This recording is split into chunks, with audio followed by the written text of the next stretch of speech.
Moin Leute und herzlich willkommen zu einer neuen Folge. Wie ihr seht ihr, das sieht hier gar nicht gut aus. Und ich habe hier schon hart meine Probleme, um ehrlich zu sein. Wir sind hier auf einem Stück, ja, das habe ich jetzt in der dritten Ernte. Und ich hatte Mais gemacht, habe Sonnenblumen gemacht und habe wieder Mais. Das ist leider hier so richtig kiesig, sandig. Für Weizen und Raps ist das hier nichts, da könnte man höchstens mal über Roggen nachdenken. Letztendlich, der Mais steht gar nicht schlecht. Hier haben wir jetzt bloß eine wirklich blöde Stelle. Im Gesamten sind wir irgendwo bei 35 Tonnen auf dem Hektar. Und ja, um ehrlich zu sein, so viel verdiene ich auch nicht mit dem Roggen hier. Also da müsste der Roggen schon 7 oder 8 Tonnen auf dem Hektar bringen und das wird er hier nicht bringen. Der hätte dieses Jahr hier 4 oder 5 Tonnen auf der Fläche gebracht. Aber das große Problem ist, vor mir wurde hier halt 10 Jahre Mais nach Mais angebaut. Und dadurch ist die Hirse wirklich schwer bekämpfbar. Und jetzt haben wir dieses Jahr auch folgendes Problem gehabt. Es war ja erst feucht, dann trocken. Dann hat der Mais ewig gebraucht, um sozusagen für seine Jugendentwicklung voranzukommen. Dann sind wir hier rüber gefahren, haben gespritzt und dann kam auch erst ganz spät wieder Regen. Sodass ja, wir auch keine gute Wirkung gegen Hirse erzielt haben. Ja? Also Hirse ist so, das Zeug kommt böserweise auch erst so richtig, wenn ja der Reinschluss da ist, ja, also wenn man das pflanzenschutztechnisch relativ schwer abgegriffen kriegt und da ist so ein bisschen das Problem an der Hirse, aber nichtsdestotrotz muss ich zum nächsten Jahr nochmal die Pflanzenschutzstrategie bei der Hirse überdenken. Also 1, 2 Nester hatte ich sonst überall ein bisschen am Rand, aber das hier, das ist ja komplett wie gesät unten drunter und das ärgert mich auch tierisch, um ehrlich zu sein, also mich ärgert das hier die ganze Zeit und was mich noch mehr ärgert, ist das halt, dass das mit dem Orbis gar nicht gut klappt und das ist so halt das typische Problem von Maisgebissen, die diese Teller haben. Ja, also mit dem Easy Collect, X Collect geht sowas ohne Probleme, weil es ein Gutfluss ist. Es wird abgeschnitten, wird reingefördert. Und die Tellersysteme haben da ein großes Problem und zwar hier in der Mitte haben wir gegenläufige Teller. Das heißt, die drehen so rum, die drehen so rum. Und dadurch kommt das, dass das Material, was über die Mitte reinkommt, kann sich nicht entscheiden, ob es rechts oder links geht. Gerade langes Material und dann klemmt sich das einfach in der Mitte dazwischen und das habe ich die ganze Zeit und das nervt richtig hart und wir werden es gerade sehen, das baut sich gerade da vorne auf, seht ihr das? Und dann schiebt das in der Mitte nur noch runter. Das war jetzt noch ein bisschen Material, was sich da runter schiebt, manchmal kämpft sich das wieder frei, aber in diesem Falle nicht und das ist teilweise auch schwer zu sehen, weil aus dem Häcksler sieht das gleich aus, ob die Pflanze da rumgeht oder unten drunter weggeht. Das meiste kriege ich einmal mit Rückwärts- und Vorwärtsfahren wieder weg. Aber das nervt richtig hart. Und ja, ist besonders ausgeprägt hier auf so einer Sandlinse. Wir sind jetzt gerade hier in der Sandlinse, das heißt hier so rum. Und hier wird er jetzt gleich besser und da steht er auch wirklich richtig gut. Aber immer noch mit Hirse ein bisschen dreckig. Plan für nächstes Jahr, hier kommt erstmal Roggen zur Winterbegrünung und dann wird da Hanf in Direktsaat hier reingedrillt. Dann kommt hier quasi Hanf her. Und dann hoffe ich, dass ich das auch gut sauber kriege. Mit Hanf haben wir jetzt nicht die größten Herbizidmöglichkeiten, aber mit einem Agil oder so, beziehungsweise mit einem Gräsermittel können wir da auch schon arbeiten. Ich muss da nochmal nachgucken. Ich denke aber, Hanf hat da, oder beziehungsweise einige Mittel haben da eine Zulassung für. Muss ich mich nochmal belesen, also jetzt kein Gewehr auf diese Aussage gerade, da muss ich selber im Winter mich nochmal ransetzen. Bis jetzt habe ich den Hanf immer nur angebaut und gar keine Herbizidmaßnahmen, also gar keinen Pflanzenschutz gemacht. Jo. Also ihr seht, hier ist auch zwar noch ein bisschen Hirse drin, aber das steht ja besser. Wir kommen jetzt hier auf 40 Tonnen auf dem Hektar, was er da anzeigt. Und muss ich ehrlich sagen, so gut habe ich hier eigentlich noch nicht geerntet. Also im ersten Jahr war ja 2021, als wir alle so gut Mais geerntet haben, da stand der hier hinten nicht so gut, weil er hier hinten ein paar Schauer weniger abgekriegt hat. Was man auch so sieht, ein paar Sonnenblumen, die kommen noch durch. Letztes Jahr standen hier halt Sonnenblumen. Gestern waren wir in Funklochhausen. Habe ich da eigentlich gevloggt? Ja, ich glaube, da habe ich gevloggt. Und in Funklochhausen hatten wir keinerlei Sonnenblumen. Also er war picobello sauber. Hier ein bisschen mehr. Ja, wo kann es dran? Woran hat gelegen? Woran hat gelegen?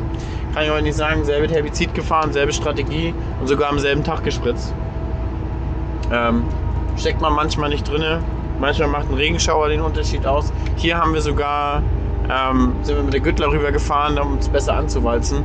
Aber vielleicht kriegt man genau mit dieser Maßnahme dann auch wieder Sonnenblumen zum Keim. So, Wundert euch nicht über Ton. Ich vlogge jetzt hier mit meiner Ersatzkamera. Also mir ist die zweite GoPro jetzt innerhalb von einer Woche kaputt gegangen. Musste den Bestand im Winter jetzt kräftig wieder nach oben kaufen. Ja, dass das wieder funktioniert. Und hier, ich vlogge gerade mit einer Insta360 Kamera. Und da ist das Problem, die hat einen Adapter, damit man dann einen Klinkeanschluss oder ein Mikrofon rankriegt. Und den habe ich nicht mit. Ich habe nur die quasi als Ersatz mit. Aber es geht ja so auch, denke ich mal. Und ich hoffe, der Ton ist auch so in Ordnung.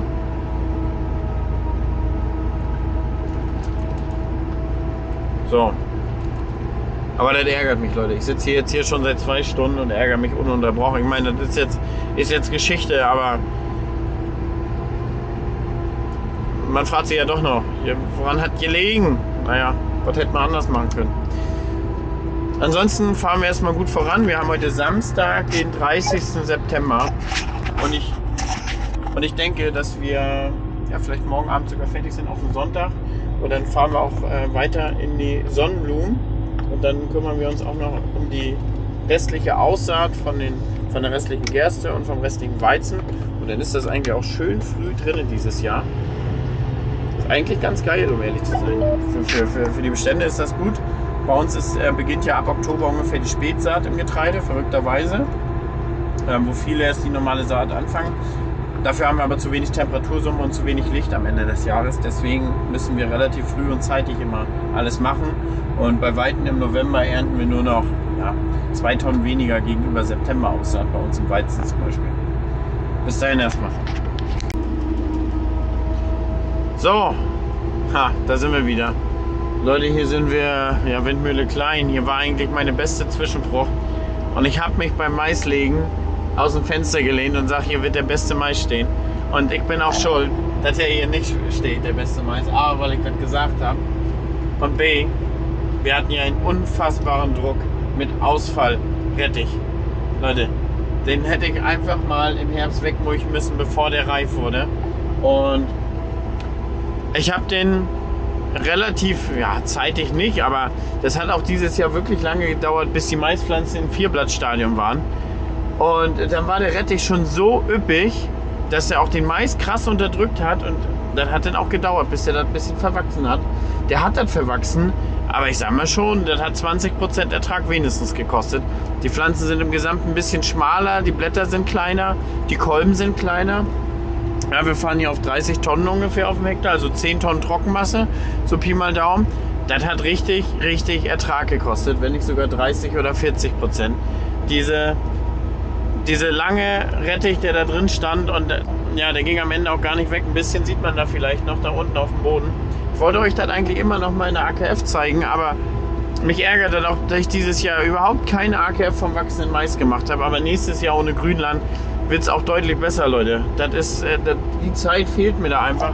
Was mir das Grünland weggenommen hat an Zeit, das ist einfach, immer wenn der Ackerbau quasi ein bisschen Ruhe hat, dann musst du in Grünland rein. Und dann ist immer wieder was, dann schaffst du wieder keine AKF. Das ist ja blöd. Ich werde jetzt auch gleich nochmal hier mit der Hexenkette, das muss einfach sein, anhalten. Und wir gehen nochmal den Saatenvergleich von Mars Seeds durch, den Versuchsanbau, weil das ist eigentlich super interessant. Hier drumherum steht der 250F. Ja, der am Rand stand ja auch schon ziemlich gut. Der Rand war ja ein bisschen, da waren wir später mit Strip-Till. Ja, also irgendwie 2-3 Tage vor der Saat. Und dann ist natürlich der Druck viel geringer gewesen als die Flächen, die hatten wir ja hier früh fertig, also 3 Wochen vor der Saat. Und dann haben die natürlich Ruhe, dann kommt der Rettich hoch. So, der war dann beim Maislegen im Zweiblatt. Und da habe ich das nicht richtig ernst genommen, um ehrlich zu sein. Da hätte ich vielleicht nochmal was im Vorauflauf fahren müssen, damit das richtig schön sauber wird. Und ich habe wirklich nicht gedacht, dass der so krass wird, Leute. Also wirklich, ohne Scheiß, der war nachher zum Spritzen 60, 70 Zentimeter hoch, 3 Wochen später. Und ich hatte eigentlich gehofft, dass ich das euch als Material aufgenommen hatte. Aber irgendwas war da mit dem Material von der Woche. Also ich weiß, dass ich hier beim Spritzen lang gegangen bin und habe euch das gezeigt. Ich weiß aber auch nicht, warum.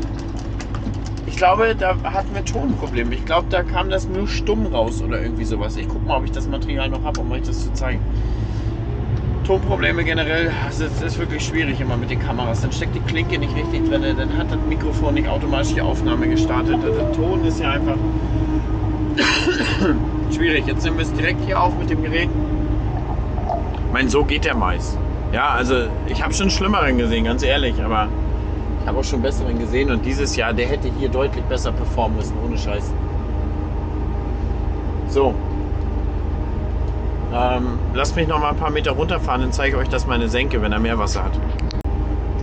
So, um euch das mal hier zu zeigen, der Unterschied. Hier unten ist natürlich mehr Wasser in der Senke und klar ist der Konkurrenz zum Rettich immer noch da, aber es ist so viel Wasser und Nährstoffe halt dann damit da, dass der Mais nicht so krass unterdrückt wird und dass er halt deutlich besser performt. Wir sind hier bei 60 Tonnen auf dem Hektar, bei 37 TS, was er gerade anzeigt. Und kann ich das nochmal zeigen? Jetzt sind die TS-Lösungen wieder 37, 34. So, deutlich mehr. Und dann seht ihr, wie wichtig halt Wasser und Luft und Licht und Platz ist. Das ist super entscheidend für den Mais. Und Sonnenmais macht natürlich Spaß zu wechseln, ne? Aber alles in allem hat das schon, muss man sagen, funktioniert das mit Striptill gut. Man muss hier und da noch ein paar Kniffe mit dem Pflanzenschutz rausfinden, wann man welche Strategie fährt, wann das optimaler ist. Da kann man nicht so das Schema F immer einfach fahren, was man sonst immer fährt, was immer klappt. Aber dann funktioniert das schon ganz gut und dann sind die Erträge auch wirklich solide, muss man ehrlich sagen. Also die in der Umgebung ernten ja auch nicht mehr. Ist ja nicht so, dass man sich Gedanken machen muss. So, letzter Tag Mais wechseln. Ich habe jetzt gerade Scheiben geputzt, wie ihr seht. Alles schön sauber. Und habe heute Morgen getankt. Gestern Abend sind noch ein paar Transportfahrer losgefahren. Die brauchen wir heute nicht mehr. Und ja, jetzt glaube ich einfach, schon jemand da zum Tanken. Jetzt glaube ich einfach den Fortsatz ein. Ich muss noch Messer schleifen, deswegen mache ich den auf dem Acker. Bin nämlich der Erste, der jetzt losfährt. Und ja, bin jetzt als Erster da gewesen zum Tanken um 6:30 Uhr. Und jetzt Punkt 7 Uhr, jetzt kann ich losfahren. Da genau, der Rauchstreuer. Den haben wir uns da schon hingestellt. Der kriegt dieses Jahr noch eine neue Dachplane. Und wir müssen ja noch den reparieren. Das haben wir uns jetzt extra für den Winter gelassen, weil wir haben ja keine Eile. Ach, mein Schlüssel. So, wo war ich stehen geblieben? Genau, die Transporter brauchen wir heute nicht mehr. Deswegen habe ich heute Morgen getankt, heute Morgen hier Scheiben geputzt und ja, jetzt fahren wir hier los. Ich stecke mal als erstes noch mein Streaming-Equipment ein, damit das voll lädt. Weil der Laptop muss wirklich randvoll sein, sonst schafft der Stromwandler das nicht. Ich habe einen neuen Laptop seit letzten Herbst, glaube ich, weil der andere kaputt war. Und ja, letzter Tag Mais wechseln. Wir sind beim Streuer hängen geblieben.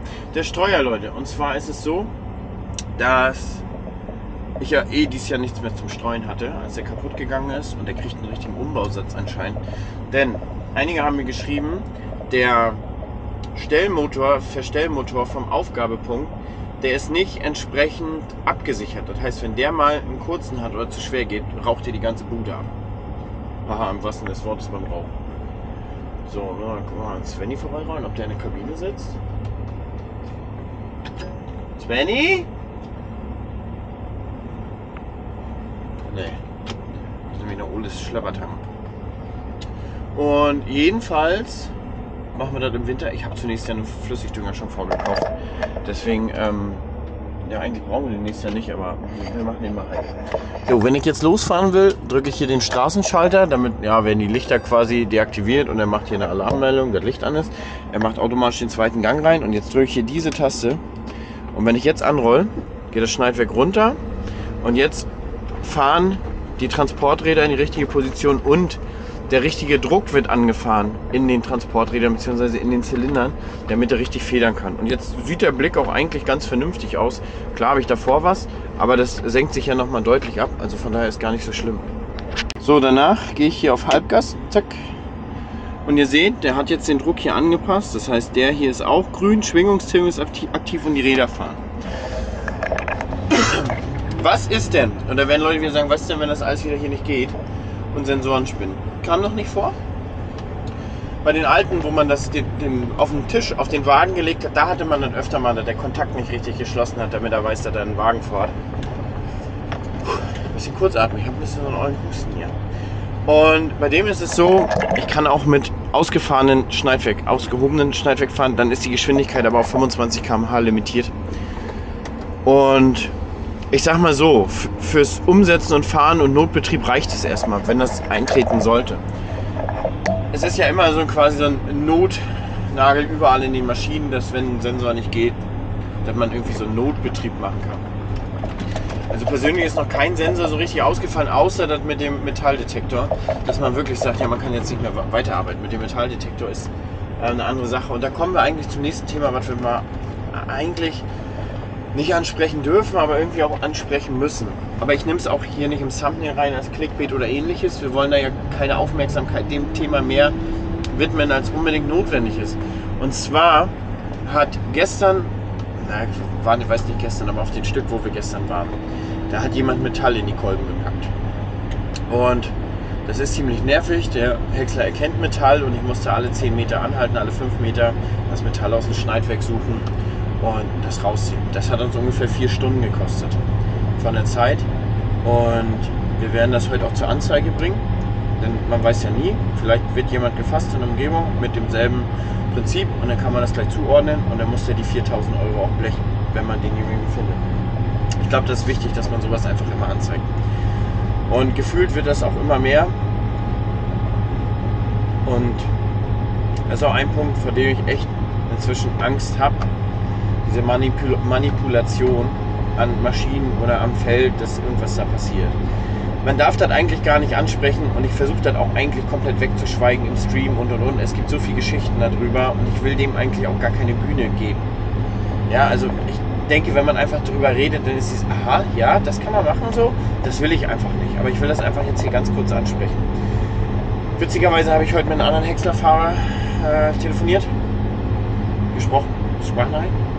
Und er hat gesagt, ja, ungefähr 700, 800 Meter Luftlinie letztes Jahr wurde da letztes Jahr der Häcksler quasi komplett kaputt gemacht durch sowas. Also vom Häckselaggregat über Cracker, über alles. Alles. Komplett. Viele fragen sich dann, ja, und was denn, wie ist das mit dem Schaden? In der Regel hat man für diese teuren Maschinen, und die kosten ja alle über 500.000 inzwischen, Maschinenbruchversicherung. Das heißt, man hat eine Selbstbeteiligung, bei mir wäre es 1.500 € und darüber trägt die Versicherung. Das ist ganz, ganz wichtig, dass man, glaube ich, sowas hat in der heutigen Zeit. Das kostet zwar 7.000 € im Jahr, jetzt hatten wir 3 Jahre nichts, sind auch schon 21.000 € weg. Aber du weißt nie, was passiert. Also ich sag mal so, Messer, Häckselaggregat, Cracker, Beschleuniger, das ist schnell mal 50.000, 60.000 € weg. Ja. Ich will das nur einmal kurz ansprechen und wie gesagt, wir bringen das heute zur Anzeige, also falls du da siehst, falls du da bist. Wir haben auch ein paar Wildkameras in der Nähe. Gucken, was wir darauf finden. Es ist aber so, ich werde darüber nicht weiter sprechen, auch nicht im Stream. Also ihr braucht auch nicht nachfragen, was ist eigentlich daraus geworden. Es wird kein Wort mehr darüber verloren. So, dann fahren wir jetzt weiter. Ich bin auch ein bisschen früher los. Habe hier die Drohne dabei, will euch noch die Luftaufnahmen vom Sortenversuch von Mars Seeds zeigen. In diesem Sortenversuch ist wirklich, wirklich schön zu sehen, wie krass unterschiedlich die Sorten auch wachsen. Ja? Wie sie abreifen, wie klein sie sind. Ja, die erste Sorte, die ich euch da gezeigt habe. Max muss jetzt hier mal den Namen einblenden. Die ist super klein im Prinzip, ist eigentlich eine Körnermaissorte, aber ich habe die damit reingenommen, um einfach zu zeigen, wie krass der Unterschied ist. Ja? Da ist zu der kleinsten zur größten Sorte sind da einfach mal 2 Meter dazwischen, aber der Kolben ändert sich gar nicht. Und entscheidend ist eigentlich so ein bisschen die Nutzungsrichtung. Warum? Ja, wenn man zum Beispiel Körnermais macht, braucht man ja nur den Kolben. Klar, das Stroh für den Humus ist ein netter Beieffekt, aber die ganze Pflanzenmasse kostet ja auch letztendlich Energie, kostet Wasser, kostet Nährstoffe. Oh, dicker Träger hier. 900er Bereifung. 2 Schiebeschilder, vorne und hinten. So, das heißt, das will man gar nicht. Wenn man für Rinder das Ganze anbaut, dann ist das Hauptaugenmerk auch Kolben, aber auch die Verdaulichkeit und vor allem die Restpflanzenverdaulichkeit. Wie verdaulich ist das, was quasi da in der Pflanze noch außer des Kolbens ist für die Rinder. Ja, das darf ja keine Masse sein, die da einfach nur durchgeht und für Struktur sorgt im Pansen, sondern die muss ja energiehaltig sein. Und zuletzt die Biogas. Das ist halt alt egal, Leute. Die hat 90 bis 200 Tage Verweilzeit. Da zählt Methan pro Hektar. Ja? Die Pflanze kann möglichst wüchsig sein, kann groß sein. Die muss den Stärkeertrag ja quasi auch nicht, die Umlage muss ja quasi nicht vollendet sein, denn energetisch ist es kein Verlust. Ja? Die Pflanze wandelt Zucker in Stärke um und dadurch hat man halt eine höhere Energiekonzentration, aber wenn das noch nicht abgeschlossen ist, ist der Zucker ja noch im Kolben und in der Pflanze und der Biogas schmeckt das ja trotzdem. Ja? Also das sind die unterschiedlichen Gegebenheiten, wonach man so ein bisschen seine Sorten aussucht. Bei mir zählt Tonnen pro Hektar. Ich liefere für Biogasanlagen. Ja, also der Rinderbetrieb, mit dem ich auch ursprünglich die Mengen liefern wollte, der steht ja noch nicht, der Stall. Und von daher wurde der Vertrag erstmal ausgesetzt. Und er muss ja keinem Futter aufzwingen, was er letztendlich nicht braucht. Gut, von daher, ich fahre jetzt noch zum Sortenversuch, dann will ich euch das nochmal zeigen.